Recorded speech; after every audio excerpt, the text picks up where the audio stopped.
All right, look at this. Today we have Transformers Age of Extinction Studio Series Grimlock. I have been waiting for this for a very long time.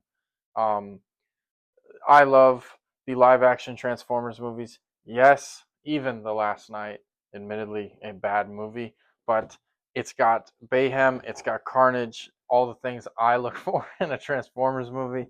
Um, so I've been tremendously excited for this figure. Um, he is also the first Titan class in Studio Series, as far as I know. So basically, what that means for anyone who doesn't know, he is as big as they make in terms of scale for their figures.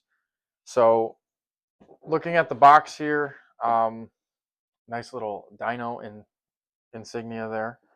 59 step transformation from robot to dinosaur and back. Pretty awesome box art from the movie, clearly. Turning it over, robot mode art looks pretty good. On the back, you can see what he looks like in each mode. So we have robot on the left there with his weapon. Awesome. A little shot from the movie on top, actually. And then Dino mode. Obviously, the mode I'm going to be keeping him in because you can also fit Studio Series Optimus Prime from either Age of Extinction or The Last Night, as it's the same mold with a different paint. He's made to sit right on top of Grimlock, just like in the movie, so you can recreate the pretty awesome and arguably iconic shot. So that's what the box is looking like. Um, I've already taken him out. Fun fact, I recorded this video once already, and the audio just didn't work. So here we are, round two. But yeah, that's the box. Let's get into what the figure actually looks like. All right, here we have Grimlock in his robot mode. Um, he's much bigger than he appears on camera.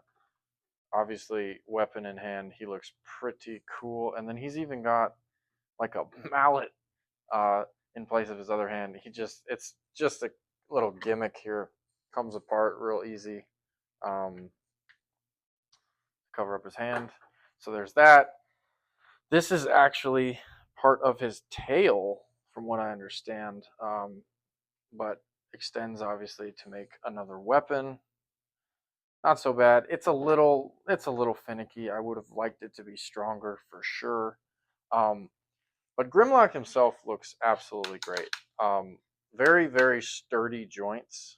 Hard to get all of this on camera. He's so big. Um, very sturdy joints. Very happy with that.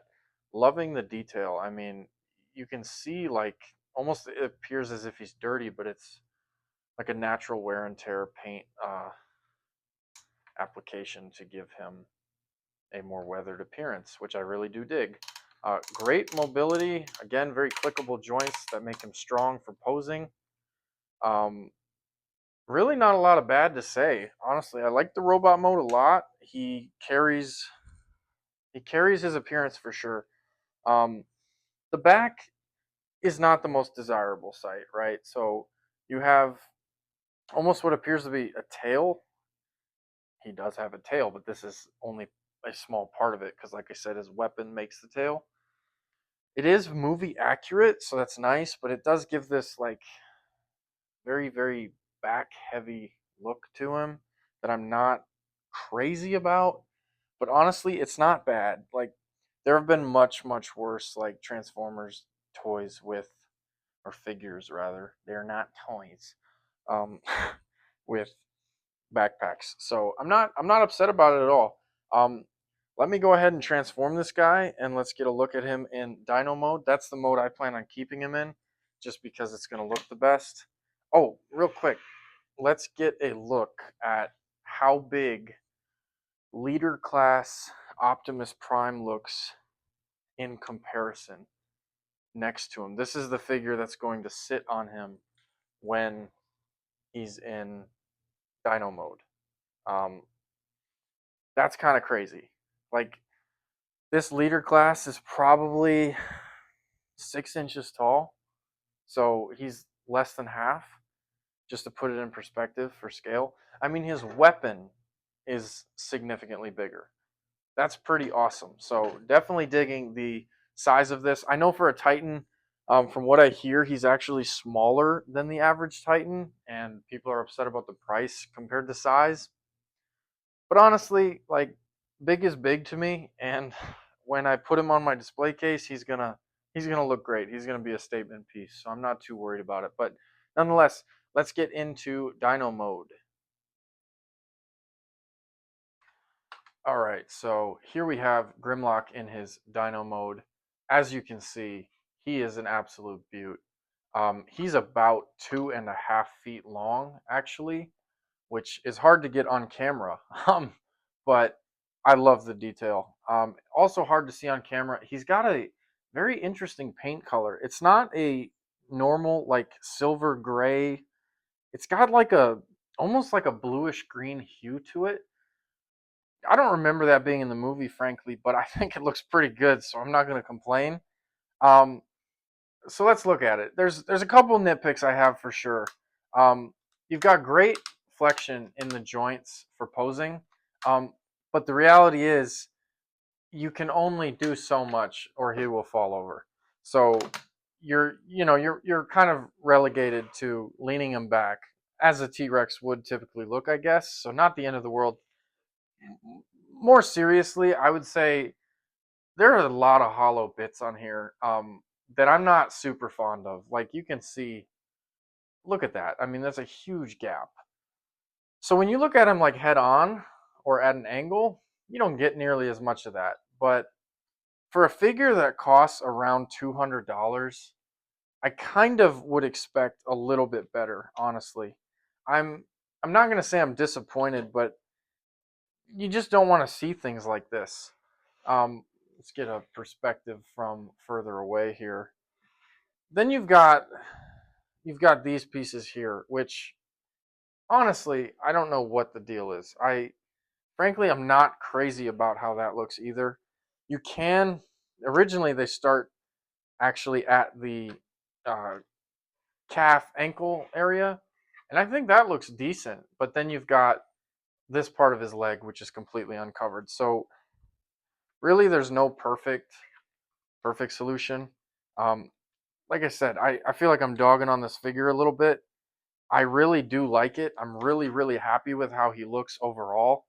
But gotta be honest, I do have some criticisms. And for a figure that costs this much, it really would be nice to not have any. You can open this up quite far. There is actually a spot, as you can see, this dot here or hole for blast effects. So you can put, a fire effect or something like that in there. Unfortunately, he doesn't come with any, which is another nitpick I have. For a figure that costs this much, it would be nice to have accessories. He does have his weapon, which you actually store in the underbelly, which is pretty sweet, before you attach the tail. That's another thing. It would be really cool if the entire transformation was uh, from the body, but it's actually what's referred to as a parts former, where you have to attach separate joints in order to make the figure look like this. Not at the end of the world. Something that personally doesn't really bother me a whole lot, but something I thought I'd mention. So that's robot mode. Let's get Optimus on top and get that movie shot going. Um, Something like this is not really a perfect way to do it that I know of.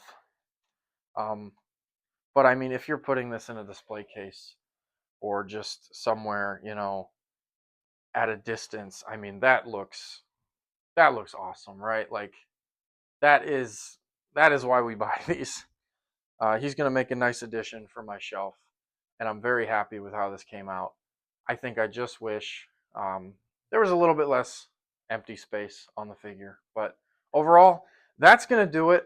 Really happy with the figure on the whole. I've got Nemesis Prime from the last night. I like the paint on him way better than the Age of Extinction version, but I digress. Let me know what you think down below. Like, comment, subscribe, all that fun stuff. I plan to do unboxing and reviews for all of my upcoming Transformers as well. Personally, a major hobby of mine is collecting these at this point. An expensive hobby, no less, but I love Transformers. I love talking about it. Um, might as well do it with other people. So thanks for watching. Bye.